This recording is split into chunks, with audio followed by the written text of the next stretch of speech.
had to do the same thing today as the Arabs had to do with Muhammad yesterday, as the Israelites had to do with Jehoshua and the day before him. And it's all prophets. It's up to the people from which they are born from, among, for them to exalt that prophet. And once they do that, all roads will lead to that special nation. It has always been proven, historically sound, to happen just that way. We, the Moorish American ourselves, we must wake up and begin to acknowledge the Prophet Noble Ali.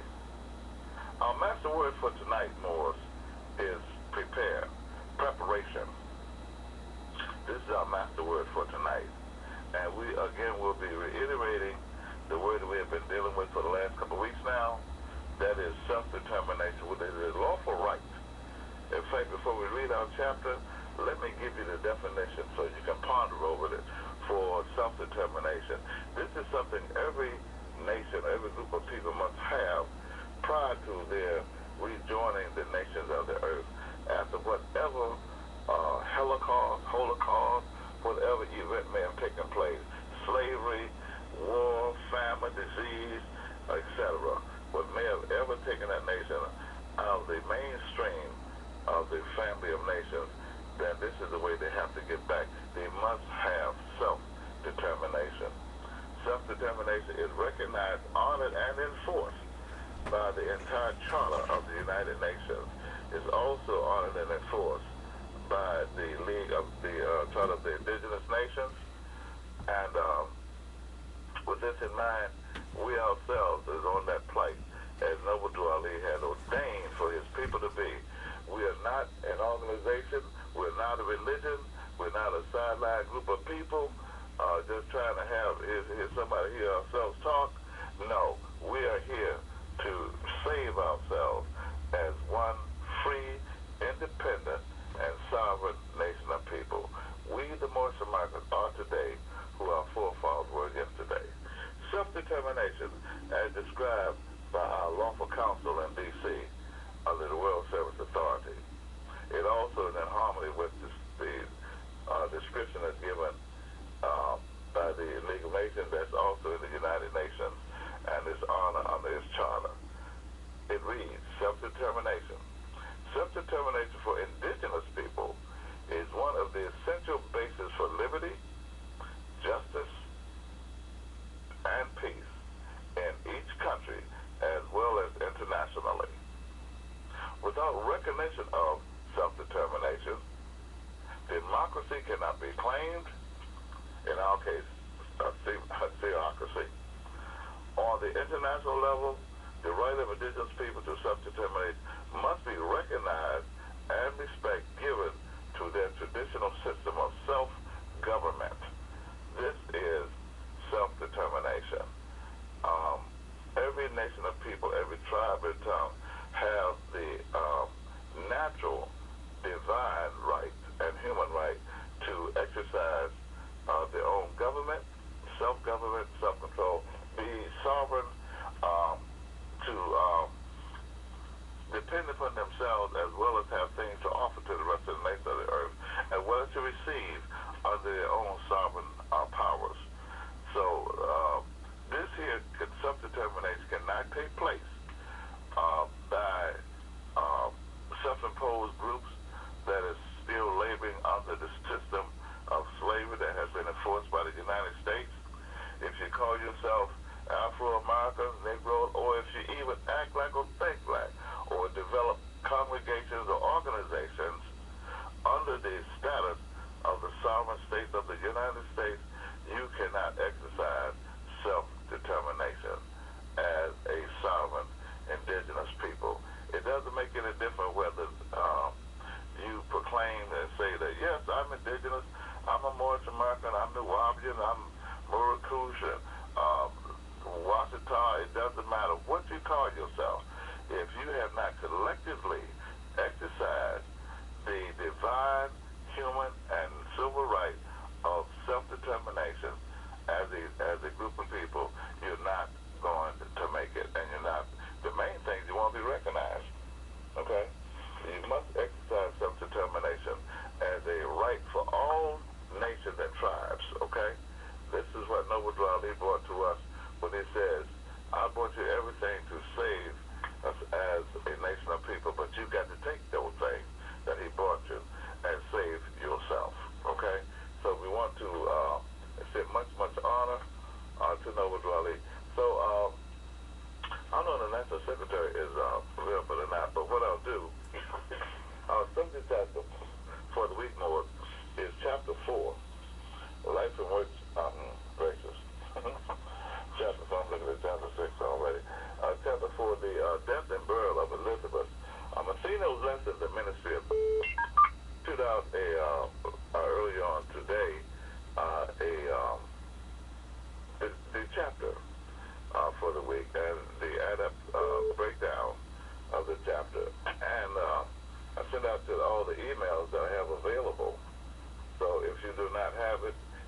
email setting, then one thing I can tell you is to send an email to, send an email request to exhumingofination@hotmail.com, and I will quickly send you a copy of this lesson for the week, as well as any other lesson for that matter. But anyway, you have to check your email now if you have an opportunity, because in reading the chapter 4, we have a breakdown that's dealing with everything from who in the world is Matheno to the rights of the burial rights, about death, the cause of death, Chikara, different aspects about Egypt, and also the infamous number 12 is also a huge breakdown on the number 12. As you know, the origin of 12 came out of Africa, out of Egypt to be exact. That was during the second, should I say, world consciousness. The original world consciousness when during the time of Lemuria, or as they call it, the Atlantean period. That when there was only one landmass with the first world, then we also synchronized the document of the 12. But we was more living it than we are now. So the breakdown of the 12 comes from the very first ayat when John was 12 years old. And at this time, we last, I don't know if Aisha is available to read the chapter. If not, I'll get someone else. Sister, are you there? Are you available? I'm here, more. Okay, can you read the chapter? Yes. Okay, that was a mighty week, yeah, but I got you. Go ahead. I'm with you. Praise Allah. Islam wars, having already risen, given praise and honor where due. Chapter 4, Death and Burial of Elizabeth, Medina's Lesson, the Ministry of Death. When John was 12 years old, his mother died, and neighbors laid her body in a tomb among her kindred in the Hebron burying ground, and near to Zacharias' tomb. And John was deeply grieved. He wept. Atheno said, "It is not well to weep because of death. Death is no enemy of man. It is a friend who, when the work of life is done, just cuts the cord that binds the human boat to earth, that it may sail on smoother seas. No language can describe a mother's worth, and yours was tried and true. But she was not called hence until her tasks were done.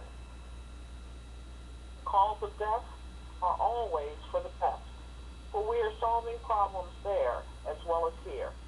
And one is sure to find himself where he can solve his problems best. It is selfishness that makes one wish to call again to earth departed souls. Then let your mother rest in peace. Just let her noble life be strength and inspiration unto you. A crisis in your life has come, and you must have a clear conception of the work that you are called to do. The sages of the ages call you harbinger. The prophets look to you and say, he is Elijah, come again. Your mission here is that of a harbinger, to see Messiah's face to pave his way, and make the people ready to receive their king. This readiness is purity of heart. None but the pure in heart can recognize the king. To teach men to be pure in heart, you must yourself be pure in heart and word and deed. In infancy, the vow for you was made, and you became a Nazarite. Excuse me, Moorish. The razor shall not touch your face or head, and you shall not taste wine and fiery drinks. They need a pattern for their lives. They love to follow, not to lead. The man who stands upon the corners of the paths and points the way, but does not go, is just a pointer, a block of wood, and do the same. The teacher treads the way. On every span of ground, he leaves his footprints clearly cut, which all can see. Be assured that he, their master, went that way. They comprehend the inner life by what they see and do. They come to Allah through ceremonies when they would make men know that sins are washed away by purity in life, a rite symbolic may be introduced. In water, wash the bodies of the people who would turn away from sin and strive for purity in life. This rite of cleansing is a preparation rite, and they who thus are cleansed comprise the temple of purity. And you shall say, you men of Israel, hear, reform and wash, become the sons of purity, and you shall be forgiven. This rite of cleansing and this temple are but symbolic of the soul, which does not come with outward show, but is the temple within. Now you may never point the way and tell the multitudes to do what you have never done, but you must go before and show the way. You are to teach that men must wash, so you must lead the way. Your body must be washed, symbolic of the cleansing of the soul. John said, why need I wait? May I not go at once and wash? Atheno said, 'tis well. And they went down to the Jordan ford, east of Jericho, just where the host of Israel crossed when first they entered Canaan. They tarried 4 times. Atheno taught the harbinger, and he explained to him the inner meaning of the cleansing rite, and how to wash himself, and how to wash the multitude. In the river Jordan, John was washed. Then they returned unto the wilderness. Now in Angeni's hills, Atheno's work was done, and he and John went down to Egypt. They rested until they reached the temple of Saqqara in the valley of the Nile. For many years, Athena was a master in this temple of the brotherhood, and when he told about the life of John and of his mission to the sons of men, the Hierophant with joy received the harbinger, and he was called Brother Nazarite. For 18 years, John lived and wrought within these temple gates, and here he conquered self, became a mastermind, and learned the duties of the harbinger. Mom? Tom, thank you so much, sister. Certainly appreciate that measure and reading our special chapter. Again, was we were pointing out that our subject word, our master word for tonight's class is preparation. This entire chapter is dealing with preparations from the very beginning right on to the very last ayat 31. And in so doing, we have to remind ourselves that we're not going to be able to fulfill the prophecies of Noble Drew Ali unless we are prepared. And this is the reason why one of the first things that Noble Drew Ali did when he got back to the States from out of the East with all the blessings and everything that we needed to save ourselves, the first thing he began to do was to prepare us. And the way that he prepared us was by teaching. Okay? So we want to we want to stress this word teacher because it has been grossly misunderstood, abused, and some of everything else after the physical departure of our prophet. But we're here today, those of us that said that the prophet had prophesied that we'd take this on to the highest height, and that around the year 2000 we would come into our own, and that those of us would be here, that the young will come here with their eyes wide open, and those old dilapidated ways and ideas are going to have to take a back seat. Okay? So, in order for us to link ourselves with the nations of the earth, it's impossible to come out of the kind of slavery, any other kind of slavery for that matter, and go forward and complete the mission that you're assigned to do unless you have been prepared. Preparation takes hold of anything that is new. Okay? You don't prepare things that's old because it's already done. Okay? When you're dealing with preparation, you're preparing for something in the future to take place, whether it's the birth or it could be making a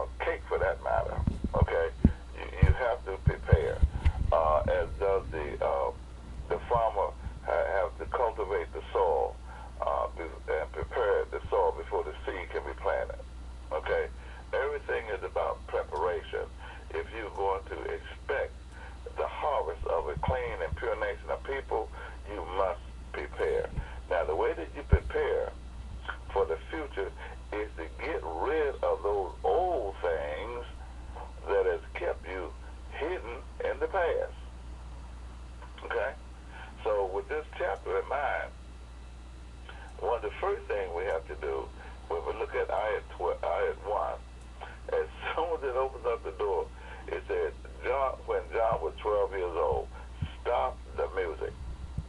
Okay? Now, we understand that Christ had came as far as John was concerned, but you must understand, John did not give heed as to what time it was.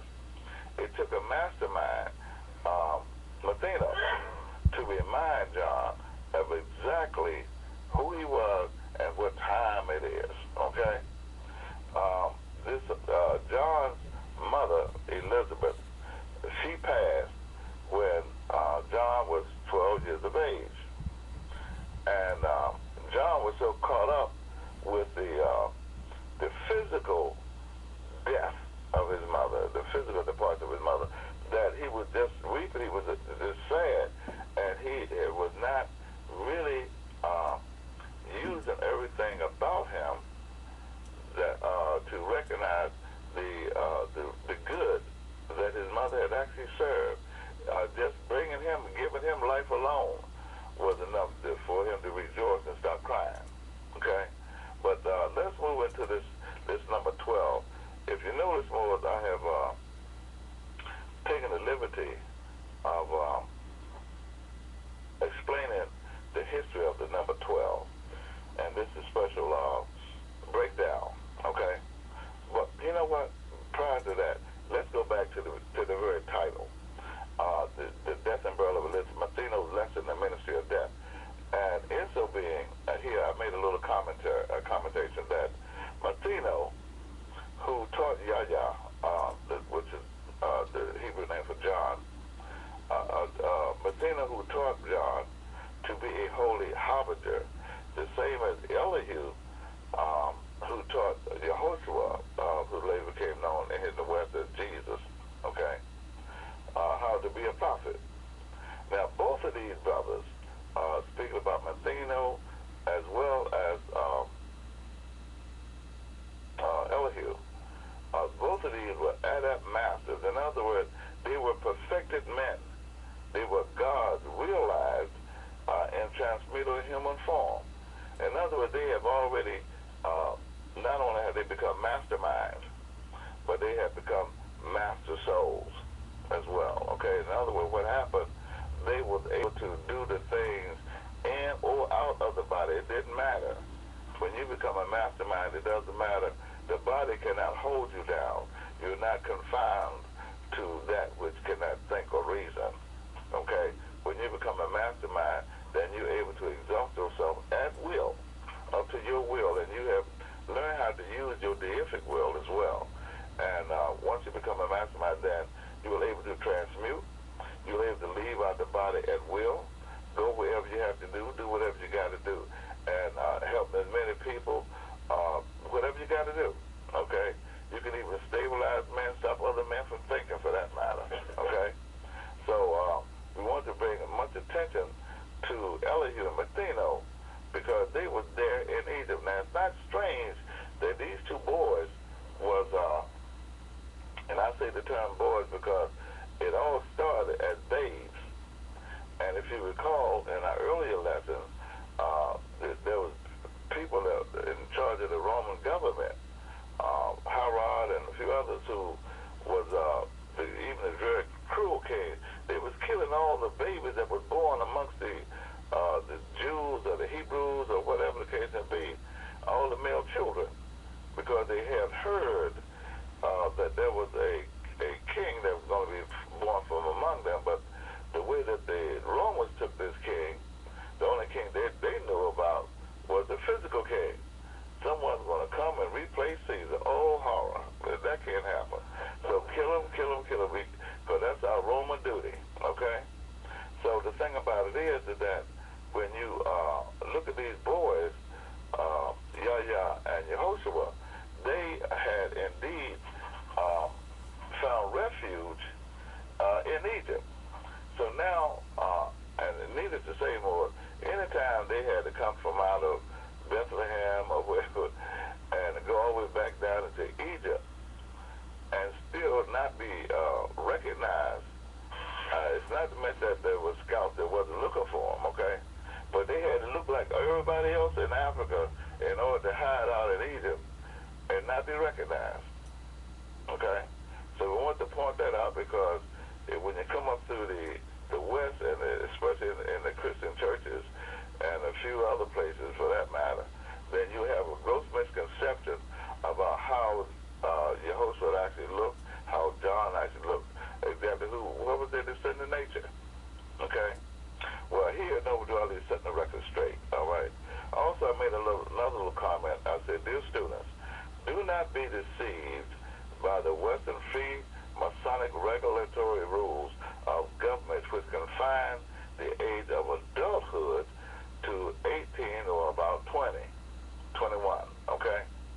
And the reason why we said that because, you know, here in this society, a lot of people don't realize that most of this about you can't be a man until you're 21, all that whole idea comes from under the European Masonic Masons, who said that it was a rule that you could not join the Masonic Lodge until you were 21 years of age. Okay, and once you were 21 years of age, sound-minded body and pale skin, okay, then you would, and had sound-minded body, then you was able to join the lodge, preferably if you had money, a job, okay? But that wasn't the main requirement. Money was just the unsaid song, okay? The main thing was that you had to be the age of 21 to join the lodge, okay? Or as they call it, before you could be a man. And they classify this as the widow's son, okay? And being that the widow's son with John the Harbinger, then well, not John Harbinger, but being the widow's son with the Masons, what they determined was that anyone that came in, that they was more or less beaten down or behind the woman. They had the woman's legs. That's why they had the compass over top of the square. This is supposed to be the legs of the woman over top of the man's better judgment. And as a result of that, that's where at the age of 21, he was not considered a man until he came into the lodge. Then he came in the lodge as an apprentice. The apprentice meant that he came in there with the legs of the compass, both of the woman legs, strapped them down. In other words, we used to call it being people down in the street, but I won't use the word, okay? But nevertheless, that's what it's supposed to be in the lodge. And as a result of that, for you to come in as an apprentice, when you took the oath, then they would remove one leg and put that behind the square, okay? And that means at least you got a little breathing room towards becoming a man, all right? Then, you know, you went on to the second degree. In all the world of Masonry, they for 3 degrees, okay? And I wonder where they got that idea from. Would it be belief, faith, and fruition? Okay, that came out of Egypt too. We'll get into that in a minute. But nevertheless, when you went from an apprentice on up to the next level, and then by the time you became a master Mason or a man, then you had to have both legs was behind you then, okay? And so what would happen then? They would get the star to the woman, and the star would then be upside down. And as a result of that, he would be able to stand on his square with his hands on his hip, symbolic of the upright star, because he's a man now, a God man. The G is between the compass and the square. And then as being a God man, then he had to look down around like Superman standing on the earth with his cape in the wind. And he's standing looking down on everything else. So he gave the woman the star upside down, which is just the opposite of him. Because in order for him to get his blessings as a God man, he stand with his hands on his hip, and his blessings come from on high down to the soft part of his cranium. That's the head, that is, okay?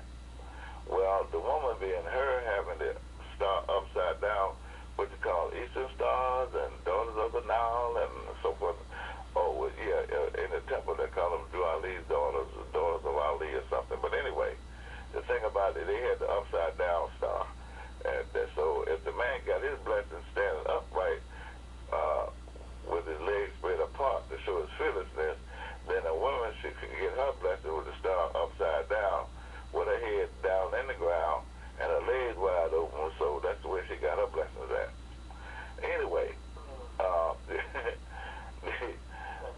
this way? What? That's where it is with upside down side. You know, don't spread it too far, but that's what it is. Anyhow, the students say do not be deceived by the Western side of government rule, because that's when they enforce these laws about you had to be, you could not get your driver's license, or you had to be 21. In other words, you couldn't be a man until you were 21. Well, that works still in some places today, except when they want you shot up and things. In the military, you can go there even as a teenager and get shot up. Okay, so a lot of these laws and rules about being a man at 21 or a woman at 18, these right here is a fallacy. It's a hoax. Okay, these laws are neither natural or neither are they harmonious with divine order of creation. If you think back, the Europeans like Socrates and Plato and Aristotle, Hippocrates, all these right here, they were taught in Egypt. And they were taught about the number 12. They knew better that man, when man or woman for that matter, hits the age around 12, then they are leaving childhood. This is a natural course for humans, okay? They leave childhood around that age of 12, and they go into puberty, whatever they call it, okay?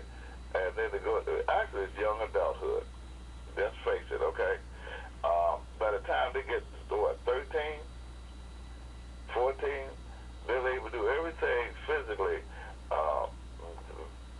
basically that any other adult can do. They can have babies, make babies, have babies, or what, okay? This is a clear sign that they're into adulthood. They have matured into that level.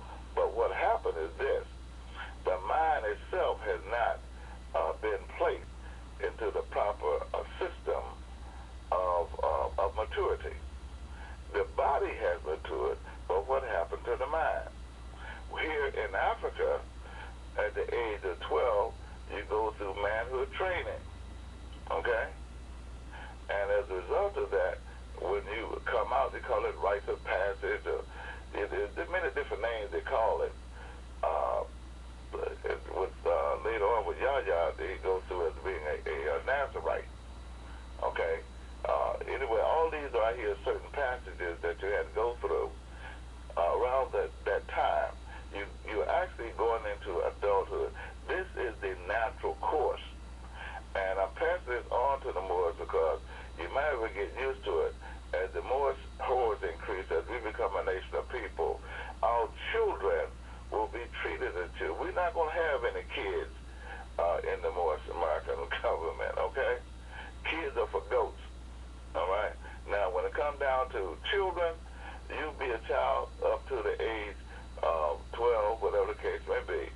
But when you hit that age, then there's a lot of things that take place. The responsibility hears all of them, okay? You have to be educated as a young adult so that you will be able to take on the responsibilities of being an adult, okay? You cannot learn the things of being a father, learn the things of being a mother, and you still got the mentality of a child, because somebody in society say, look, you're not going to be a man until you're 21, okay? So when you look at that from that level, that's 10 years later? Just about, okay? After that you have already been ordained by the Creator to be a young adult, but you still got the mind of a child, because someone said you're not going to be a man until you're 21. You're not going to be a woman until you're such and such an age, and this kind of thing. Yet still, when during the time of slavery, the European didn't think about you like that, okay? As soon as you were there to make a baby, he determined you as a worthy buck, and that's what he used you for, okay? As soon as you was able to conceive, whether it didn't care whether you had a menstrual cycle or not, if you was a sister, hey, that's what it was all about. Have more of his slave babies for him, okay? So it was all right then, but what about now? This is the reason why when we become a nation of people, as we're educating ourselves now, we have to take on responsibility to put things in the right order. It's an old Corinthian adept lesson, putting things in the right call it, in our 5-point star, we call it justice. That's the right order, okay? So we just wanted to point that out about that number 12, and there's a huge breakdown in this week's lesson about the number 12. And it goes on so far as to let you know exactly how the 12 came into existence, to me the attributes about the 12. And not only is it symbolic of the government, but has many other attributes. Of course, we're familiar with the zodiac signs. There's 12 of them, you know, with the Aries and Taurus and Gemini and Cancer, Leo and Virgo. What's that? Libra, whatever the case may be, Scorpio and Sagittarius, Capricorn, Aquarius, and the Pisces. Interesting. Nevertheless, you have a lot of people that think that they're supposed to be exactly what these zodiac signs call them out to be. As long as you think you want to be a Leo, then you're going to be the best beast that you can be. Okay? As long as you're going to be all right till somebody rubs your fur the wrong way. So that's not it either. It's the whole, the number 12 is symbolic of government, meaning being able to rule, being able to control matters. Okay? That's what the 12 is for. And it's served right along with the number itself, the age of man, as he comes into the 12th year. It means he's coming to the age of responsibility, the age of rule, okay? Also, there's a breakdown about the 12 that, as instructed that I wrote here also, it says it's called the ancient committed first taught the number 12, and says, while the Moorish people were comatose in the United States by the West, many of their ancient sciences used to educate and civilize the world were stolen, de-godded. That's the word I just created myself, de-godded, means the God was taken out of it, okay? Stolen, de-godded, denationalized, and then introduced to the modern world as white-owned. Because, you know, what title, the Dwelly asked the question, well, what title did Satan give himself? And said, God, okay? So who else, you know, call himself white? Since white means purity, purity means God. Anyway, the following articles as a sample section from the book Studies of the Astrological Biblical Interpretation by Daniel Ferreira. Now, available through the Sigma Science Institute. You can look that up on the internet too if you wish, okay? But anyway, I asked the Moors to please go back in mind into the land of fleshly things and call remembrance to your aid. And so you can see not only where Daniel Ferreira get his name from, especially the name Daniel. It ain't a European in the world with that name. Where did that name come from? With the EL at the back of it. What they know about that? Okay? But anyway, but also teaches as well as the following, okay? How many times the number 12 appears in the Bible, the 12 tribes of Israel, the 12 disciples of the Yehoshua, the Christ as they call it, okay, the 12 stones, the 12 princes, okay, etc. It just goes on and on and on, okay? And all this is a huge breakdown for everything about the 12. And I would like to ask those to study over this breakdown. And then, I'll be on another call tomorrow night, so I won't be here. But maybe we can extend this on to another time. I don't know about the size perspectives. Maybe it'll be Sunday when I'll be back on. We do it during the Sunday. But anyway, I want you to get a good dose of this definition for the number 12, okay?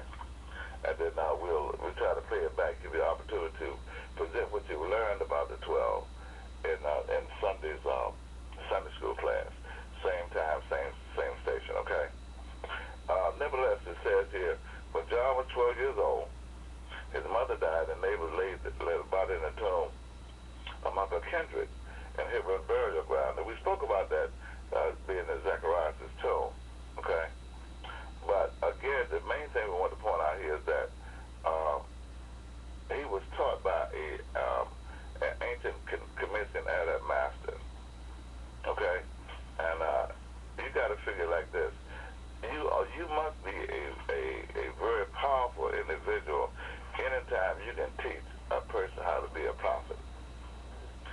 time you can teach a person how to be a harbinger, how to prepare, go and face the public and prepare the way for a coming prophet.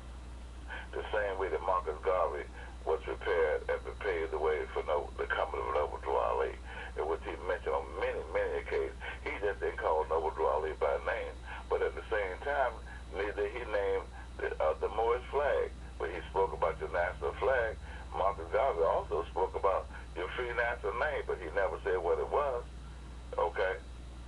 And so it's many things that Marcus Garvey and many other people prepared the way for the coming of Noble Drew Ali, including Martin Luther King Jr. and many other angels that came through humanity. Got caught up on that form saying where they were black people, Negroes, but there were many who had paved the way for the teachers of Noble Drew Ali and keeping the doors ajar while we were still asleep. Okay, especially during that period of time that Noble Drew Ali said that the moon would go down so low it would disappear from the face of the earth. All right. Anyway, it gets on to speaking about death, and where that death is not an enemy to man. Okay. And when we spoke about this here, and I had 5, I think it is, it speaks about the cause of death is always for the best. We have another little notation here that says today's carnal man is in tune with 1,000 causes of death, rather than the universal one cause, okay, of death. So in other words, the prophet early on is going to say there's 1,000 ways to kill a man, okay? And so what we do in this society, and this is not a high society when it comes down to high principles, high standards, high education, high culture, okay? When you use the word high, you should replace it with the word divine, okay? And so when you speak about that, we are doing just the opposite. We get caught up in giving honor to our beloved sister Whitney Houston. They're still talking about the cause. And come on now. The sister dedicated to the voice of an angel. What more of a legacy could she have left when she presented it, okay? But they're caught up on the cause. Was it drugs? Was it prescription drugs? Or did she OD? Da-da-da. So everybody's caught up on the causes of death.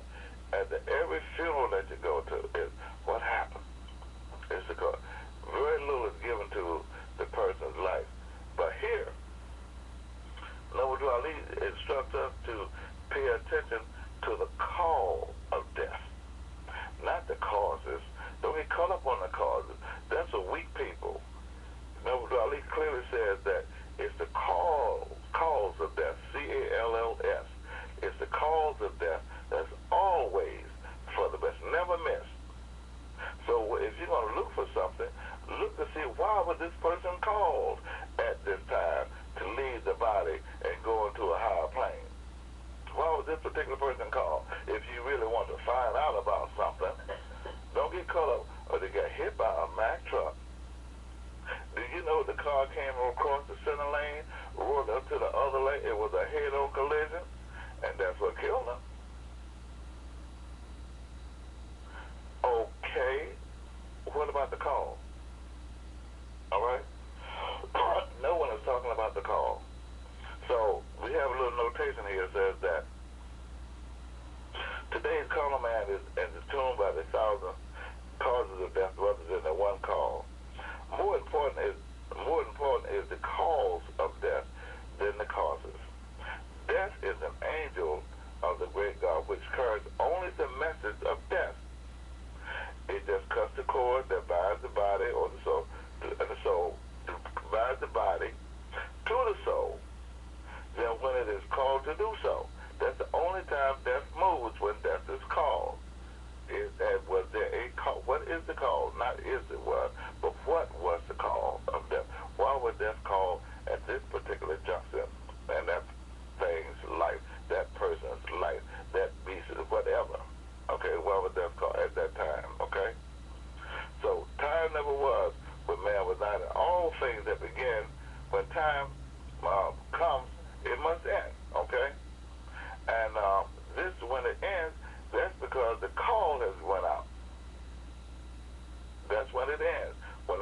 has went out. The call of death, that is, okay?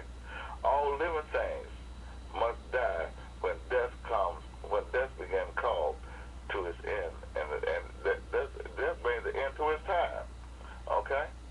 That's what death does, okay? So we as masterminds, student masterminds, we have to take it upon ourselves now to get away from, shake off them old dead ethers and dead thoughts about the ages of 12 and getting caught up on the causes of death and all.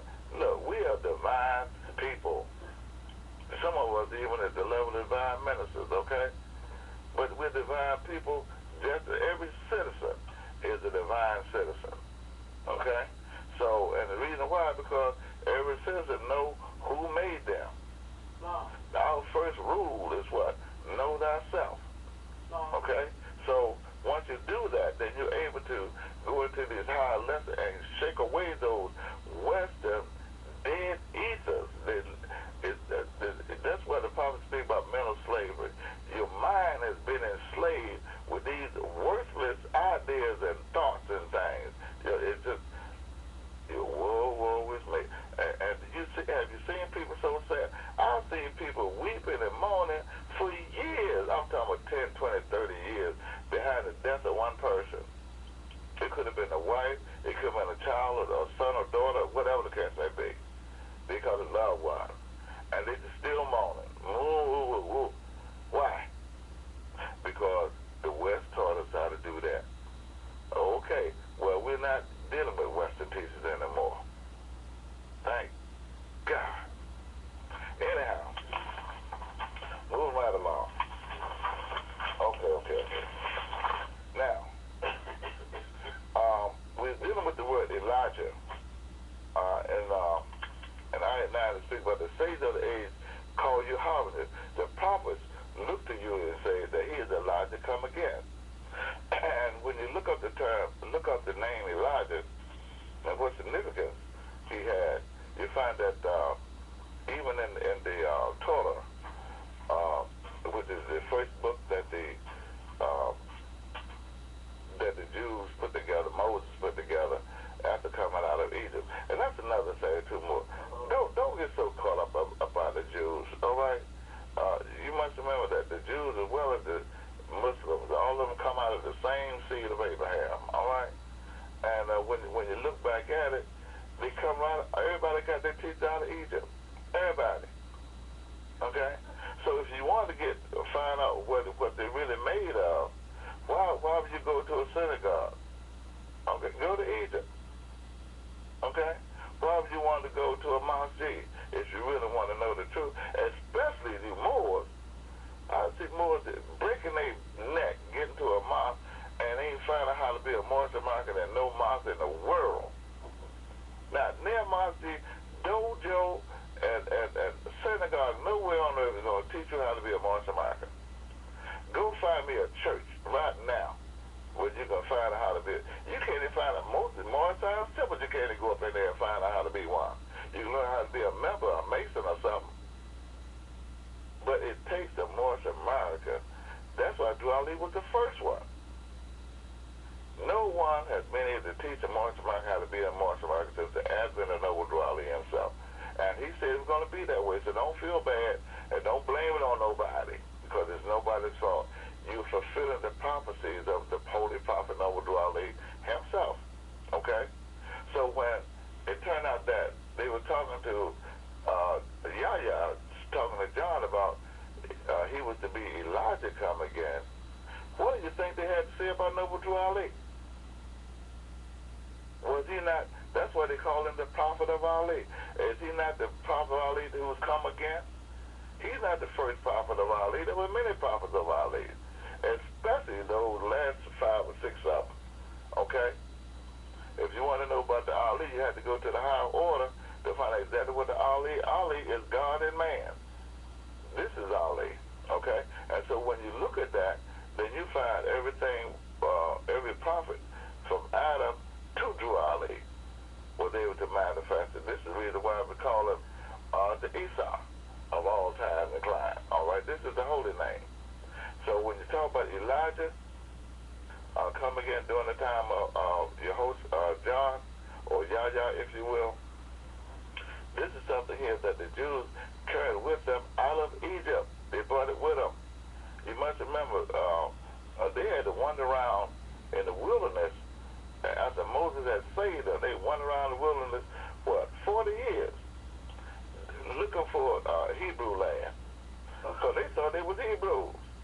Okay? And it's important to know that point in history, because we did the same exact thing, except even worse. All right? Here we are, they abolished slavery in 1865. It's been 145 years later. We still walk around trying to find black land, Negro land, a colored place to live. Okay? Or, for those who's into those organizational mentality, trying to find a temple to be. We want to be a Moorish temple. Oh, okay, go ahead. Okay? Those who've been following other different leaders and things, if you follow anything that anybody who did not say they was Moorish America, you're going to have a problem. And you're not going to make it. You're not going to be a nation of people. That's how important it is to know when the Ali has come again, or if you will, Elijah has come. This is a law enforcer. This is what Elijah means.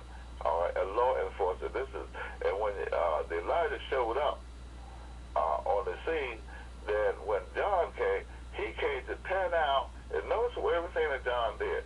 He didn't want to hear nothing about all the present-day foolishness out of Rome. And even the Jews, get that foolishness out of here. Okay? He ticked them people off so bad. That's why they cut his head off. Okay? Okay? But again, that was all in a timely manner, too. Okay? They couldn't have cut his head off unless the call of death. Okay? So when it comes down to Elijah, he served his purpose well. He shook up everything. He enforced the law. Okay? He prepared everybody for the coming of one of the greatest prophets of all time, and that was Jehoshua. Okay? And he let the Messina let him know, say, look, your mission here is that of a harbinger, for you will go before the Messiah's face. That's Jehoshua, okay? And pave his way. And so you got to make the people ready to receive their king. Okay? We're not talking about a Caesar. We're talking about a king, what? Of the soul. Someone who's going to lead you into yourself. Because these are the ultimate teachings out of Egypt, is the knowledge of the self. So what kind of king is it? That's another word for what? God. All right? So this readiness is purity of heart. None but the pure in heart can recognize what? God. None but the pure in heart can recognize. And if you have a problem recognizing God is in you, that's because you have not prepared your heart and mind for the right thing. So let's find out what it is, because there was a stage here, and I want to get here before we get too far into this thing, okay? Getting away from the blocks of wood and other things like that. Yahya went through a degree that this master adept took him and called it a cleansing rite. Okay, well, the rite of cleansing. And in so doing, he was set up to be, and this is where it was supposed to be a Nazarite. Okay, well, this was all taking place in one of the sacred schools, okay? Well, the school was the Temple of Saqqara. Now, this is a special temple. If it was anywhere else here in the West, it would be called maybe the Head Masonic Lodge or something, okay? Because you must remember, those who are dealing with Western Freemasonry, all the lodges, they came out of the halls of Luxor, these very halls in Saqqara, where the very first pyramids were built, okay? We've been there. Anybody can build a pyramid. I think the first one was the step pyramid, but nevertheless, anybody can build a pyramid. They must know something, okay? When you talking about the people that don't know nothing higher than a cave, okay? So the reason why I want to speak about this right here is because these are high teachings about about man knowing who he is, about learning about the God within himself. But the thing about it is that in doing so, you have to go through a preparation. What they call, in those days, they call it the cleansing rite. The Christians, again, misinterpret it as they always do. I'm not going to call it Christian. Now, let me just call it like it is. The European philosophies, okay, which is good but for their forefathers, but it's for their earthly salvation. Okay, it ain't got nothing to do with the reality of being God. It's for whatever you can see with your carnal eyes. That's the kind of salvation that the Europeans is mustering. Okay, so when it comes down to preparation, and that's our master word for the night, is preparing. Then he had to prepare John to become a Nazarite. Now, Nazarite is really one of those that's in the brotherhood, but although it was not confined to the male, okay, I want to point this out because it's very, very important, okay? A lot of people say, well, what about the women? If you recall correctly now, when your host was in the Adam chamber, there was a sister there playing the music and singing songs about his nationality. Okay? And look again, look at the kind of mothers that had these two boys. They too were Adam. For a better word, they were sheikesses, okay? Mary as well as Elizabeth. Alright? And we talk about Mary Magdalene, and all of them. All of these was used to the higher levels and higher teachings of ancient Kemet. Why did you say they broke when things got sick when they were babies? The first place they went to for refuge was where? Egypt. So they had to know something, who to see, who to contact to get into the higher echelon, so that wouldn't nobody else find them and do nothing to them. Okay? So when you look about this preparation aid, Noble Drew Ali, and this is the point I want to bring, and then I'll turn this class over, okay? Noble Drew Ali prepared us the same way as Matheno prepared Yahya, okay? And the way he prepared him was to get his thinking right. Say, look, you have got to consider the work that you are called to do. Man, hey, you got to stop all that weaving and moaning and groaning over there and come here because, look, you got a job to do. You got lives to save. It's starting with your own. What you going to do? What you going to be? Okay? What kind of man you going to be? You going to let your mother's life go in vain and you going to walk around and be some kind of, I don't know, hood rat or something? No, come on, man. You got to consider the work you're called to do. So let's go here and get you prepared. So he introduced John to some cleansing rites so that he could become a Nazarite. There is a world of difference between a Nazarite and a Nazarene, Moors. Okay? Oftentimes, you hear about, oh, the born in Nazareth and da-da-da. A Nazarene is a free national name. It's the name of the people of Nazareth, okay, or people that descended from there. When it comes to Nazarite, this is a brotherhood, this is a sacred order, this is a sacred school, and its graduates, those who make it, okay, are called Nazarite. It's not confined to male or female, all right? It's those who are able to make it through. And the only way to make it through to become a Nazarite is called cleansing rite. And you have to go through a certain degrees of purification. And they sort of baptism rites, okay?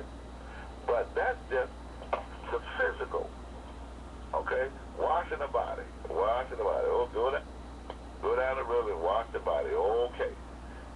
But you can wash the body with Dove and oxtail, or a lot of soap for all that matter, but if you still want to get up there and hurt somebody, you ain't done a thing.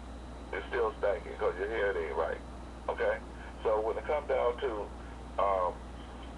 the cleansing rites, Noble Drew Ali prepared us the same way, okay? With being a Nazarite, and I did have those three things isolated. See, let me see if I can find them here. Oh, here they go. Okay, yeah, it's under the Hebrew, the Nazarite. There were three things you had to do when you take the vow to join that particular level of the sacred school, the sacred order. And you had to abstain from wine and all strong drinks. Okay? You had to refrain from cutting the hair off the head during the whole period of continuance of the vow. Okay? And you also had to avoid contact with anything that did not have no life in it. That includes teaching, words, actions, beasts, people. It didn't matter. You didn't make no contact with that which was dead. Okay? This was the introduction of the vow you had to take in coming into the Nazarite order. And the reason why I had to put that out to you, because the first thing that Massino did, he took him down and baptized the boy, gave him a little dunking in the water down at the river. Okay. However, there was a catch to it. How to know what do I leave tell the Moors to baptize? Well, look in Acts 7.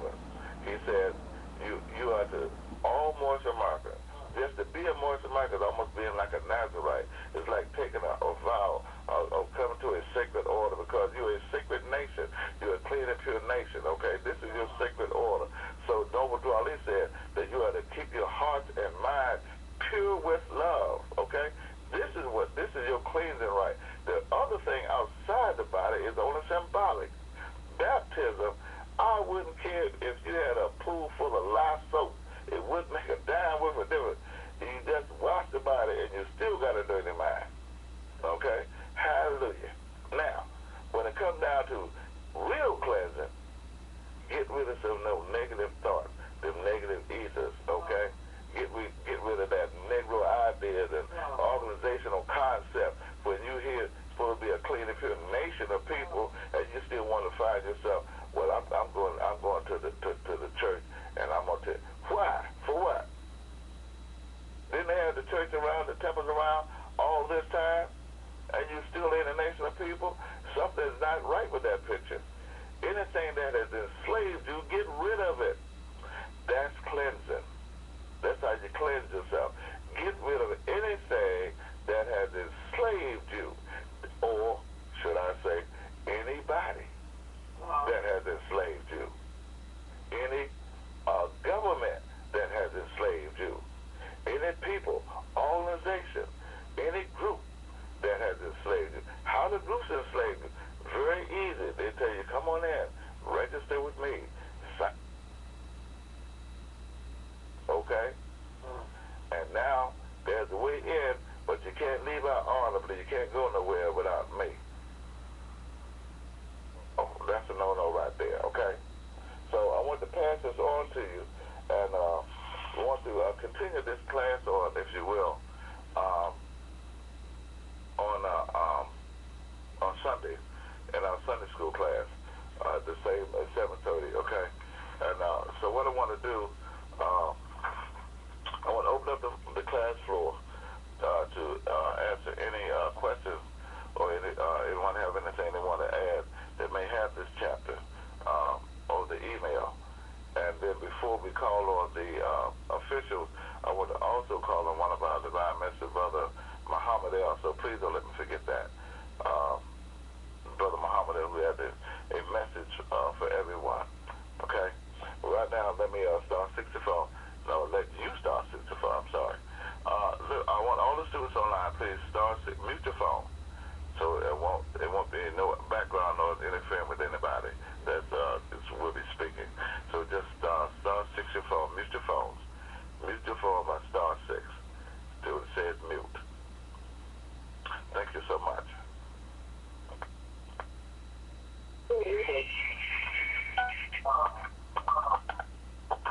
That includes you too much. Thank you so much. Thank you. Star 6. Thank you. Thank you.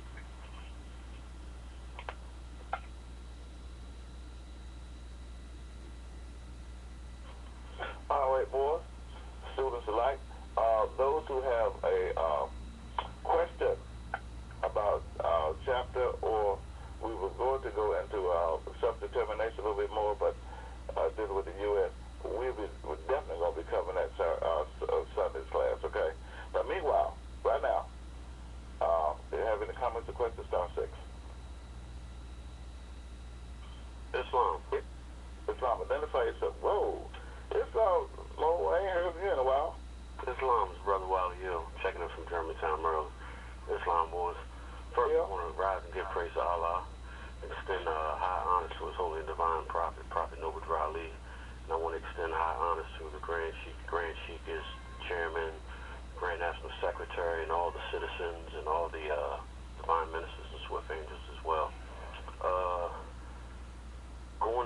chapters tonight.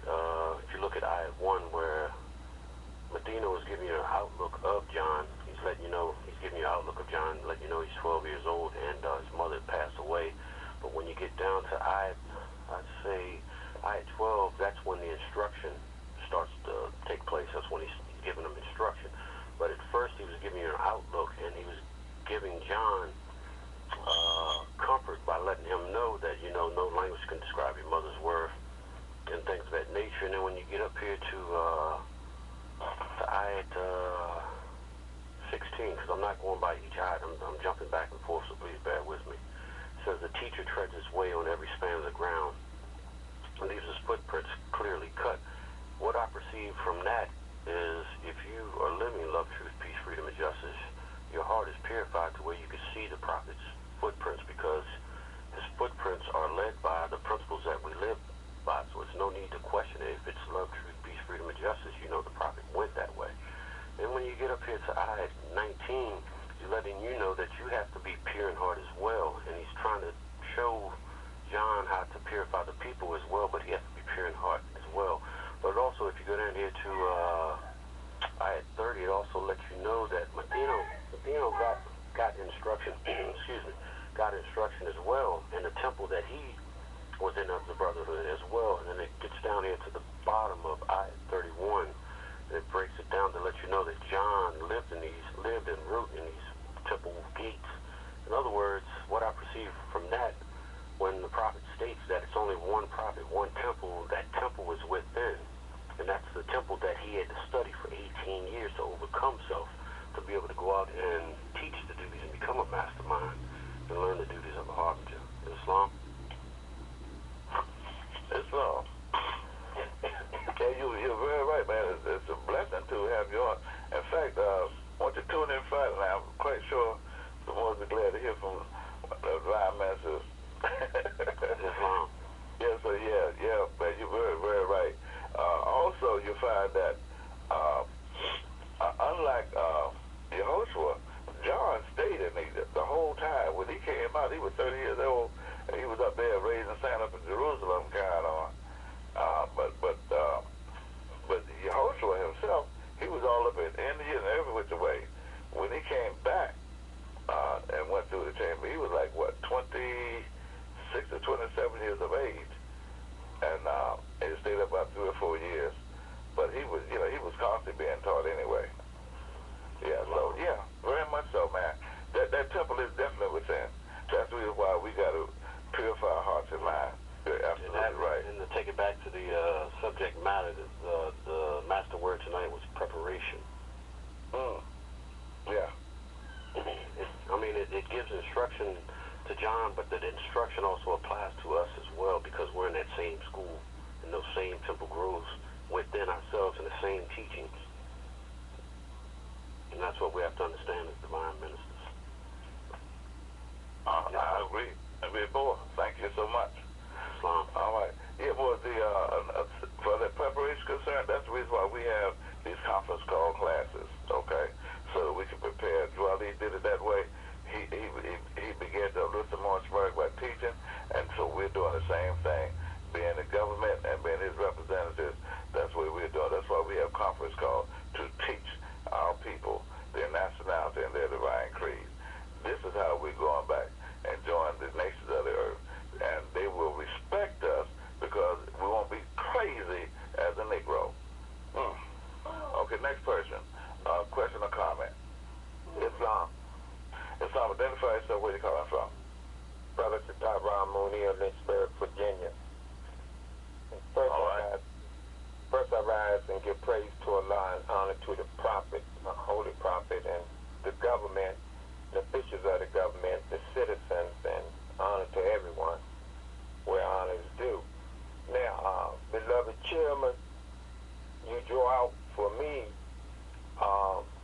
that the same thing Mathino did for